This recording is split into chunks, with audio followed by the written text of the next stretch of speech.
Baba was known in the village as a skilled who never managed to escape poverty. His hut was small, his earnings unpredictable, and his future depended entirely on the help of his only child, Zuri, a 15-year-old girl who carried the weight of the household without complaints. Zuri cooked, fetched water, managed chores, and often helped sell carvings in the weekly market. She respected him, loved him, and trusted him.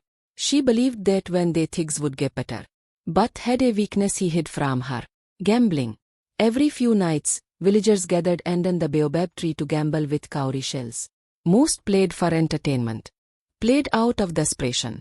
Each time he told himself, if I win once, Zuri will never struggle again. But each time, he lost something: coins, tools, sometimes food meant for the week.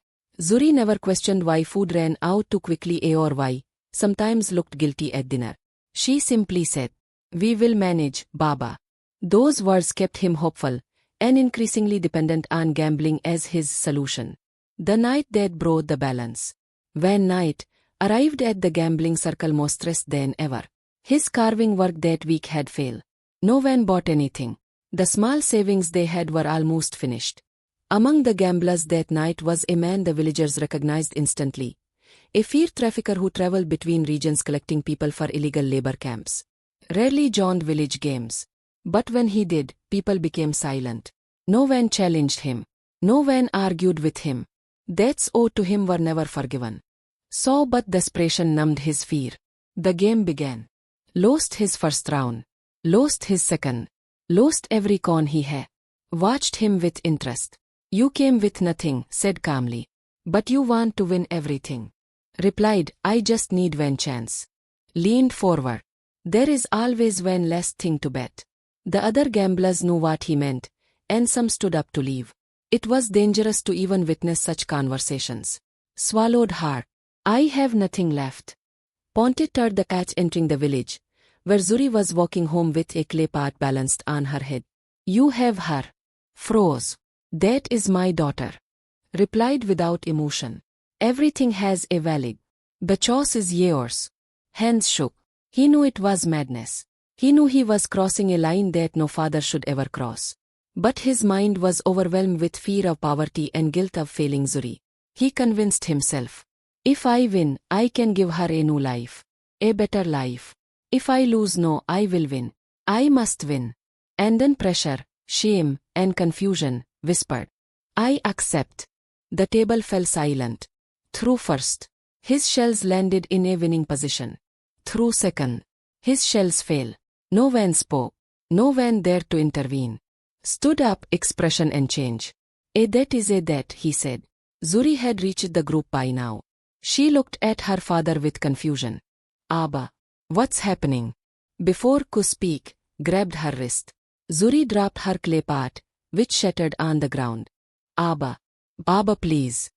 Tried to stand, tried to pull her back, but men blocked him instantly. "You placed a bet," said. "And you lost." Zuri screamed as she was pulled away. Her voice echoed through the village. "Abba, don't let them take me." Abba fell to his knees. The villagers watched silently, not because they were heartless, but because they were powerless. Had influence, weapons, and connections. No one opposed him. Zuri was taken away in a wagon on the northern route. Remained in the dust long after the wagon disappeared. The night after the loss. Didn't return home immediately.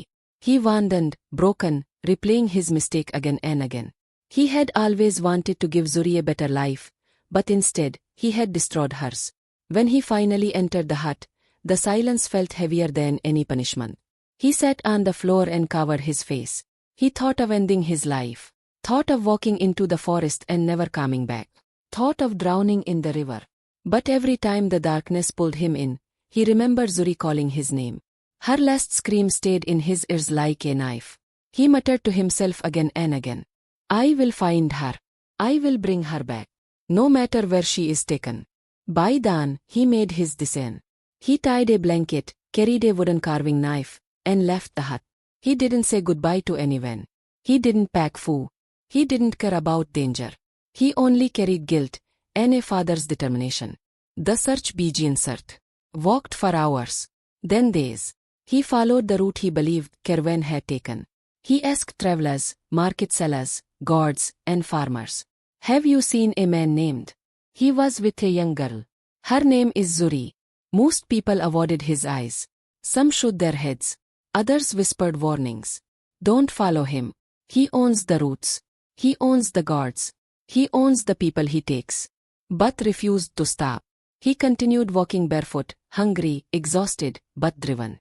When he reached the busy town of, he went directly to the market, showing Zuri's wooden hair beads to vendors.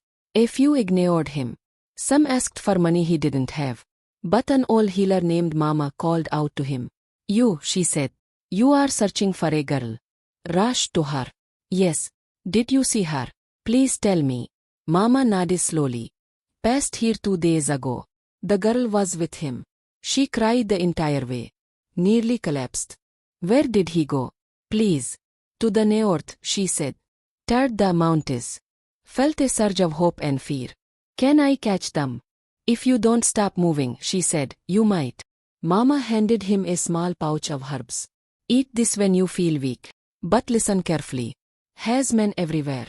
He knows someone is following him. Be careful." Nodded. He didn't care about danger. He only cared about reaching Zuri. He left and stepped back onto the road, exhausted, wounded, but determined. Baba pushed through the thick andan brush, every snap twig echoing like a drum in the forest. His heart pounded, not from exertion, but from fear and anger. He could hear shouts, the clatter of falling crates, and above it all, Zuri's voice, a lifeline guiding him through the chaos. Ahead, the caravan slowed. The wagon wheel had broken completely, forcing men to scramble. Zuri's chance had come. She ran, knees scraping against roots, arms swinging wildly, hair loose around her face. Kato hesitated for a moment before following, trying to keep the guards distracted. Bellowed, furious. "Catch her!" Every man, now, emerged from the shadows and seen. He saw Zuri, darting between trees, and felt a surge of energy no exhaustion could suppress. He whispered to himself, "My child, I will not fail again." The first confrontation. When God spotted Zuri and Lange, acted instinctively. He grabbed a fallen branch and struck, knocking the man off balance. Zuri noticed and veered toward him. "Baba," she cried, relief flooding her face. "Run, Zuri. Keep moving." Shouted. But presence was immediate. The man stepped from behind a tree, eyes cold and calculating. Said smoothly, "I expected more cunning from a father who lost everything." "I lost nothing," growl. "You took my daughter. I am coming for her." Left, a sound that made their shot. "You. Alone. Against me."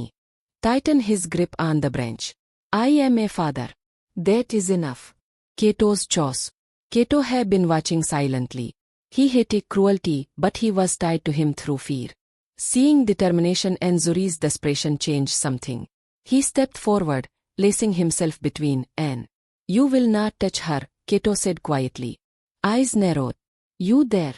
Kato's hand went to the knife at his belt. "I there," he said. Men hesitated. They had never seen their leader's authority challenged so brutally. Escape through the jungle. Motioned for Zuri to follow. The three of them, father, daughter, reluctant ally, moved as one, slipping through dense trees. The guards pursued, but the forest slowed them. Instincts, honed by weeks of searching, guided them. Branches clawed at their faces.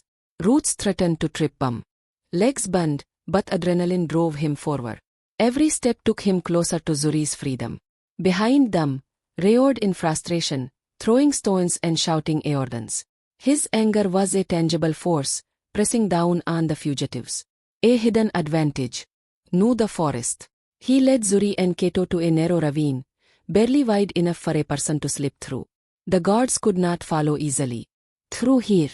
Urged. Zuri crawled first, heart hammering. Kato followed, and brought up barrier.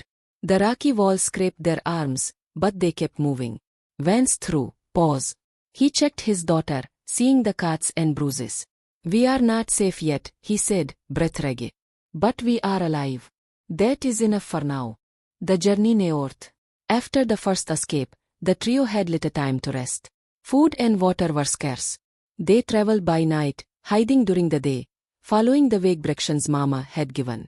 Mind raced, planning their act. We reached the mountains before could regroup. He find allies among villages lol to Mama. He keep Zuri hidden and moving. Kato, initially hesitant, had began to thrust. Your daughter she is lucky, he admitted. Not every father would come for their child like this. Face was grim. I failed once. I will not fail again. Not ever. Fury, far behind, was regrouping. He summoned additional men from nearby towns and set traps along the forest paths. His reputation was at stake. No one who defied him escaped unpunished. Yet, for all his hour, underestimated the bond between father and daughter. He could not predict their determination, their courage, or their willingness to risk everything. A dangerous crossing. As they moved further north, knew they would encounter a river, a wide barrier. This is our next challenge, he told Zuri and Kato. We cross together, and we do not stop for anyone. The river was treacherous.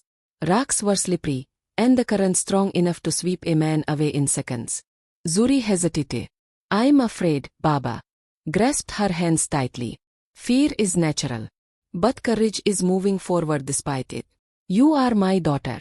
We survived together. With that, they began crossing. Kato led, testing each step. Stayed close to Zuri, steadying her when the water tried to pull her down. Their determination outweighed exhaustion and fear. By the time they reached the opposite bank, they were soaked, exhausted, but alive. The tension builds. Night fell. Found a small clearing to rest. He kept watch while Zuri and Kato slept lightly. He knew would not give up. Every moment of rest carried risk. Every noise in the dark made him tense. Yet he allowed himself a brief thought. We made it this far. Zuri is still alive. I can fix what I broke. It was a fleeting hope, but enough to keep him moving. Pushed through the forest. Zuri held his hand. Kato followed. Ahead, men blocked the act. Stepped forward. You think you can take her back? I'm taking her. End of story. Men charged. Swung his branch. Kato fought beside him. Guards fell, stumbled, or ran. Drew a blade. Lunged at. Stay back, Zuri. Shouted. Blocked, pushed, struck. Stagger. Knife fell. This ends now. Shouted. Glared, then backed into the shadows. Grabbed Zuri. My child. I will never let anyone take you again. Zuri buried her face. Abba. I was scared. You were brave, said. Kato spoke. Your father is strong, Zuri. He'd cross fire to save you. Nodded. Thank you, Kato, for helping her. We didn't want another child to suffer, Kato said. They moved north, cautious. Thought of every mistake, every gamble. Never again will my weakness cost her life. Was quiet. Villagers whisper. Returned, holding Zuri. Baba, we're safe, Zuri said. Yes, we are safe, replied. Stopped gambling. Focused on his work. Zuri grew stronger. Was defeated but alive. The village knew a father would not break.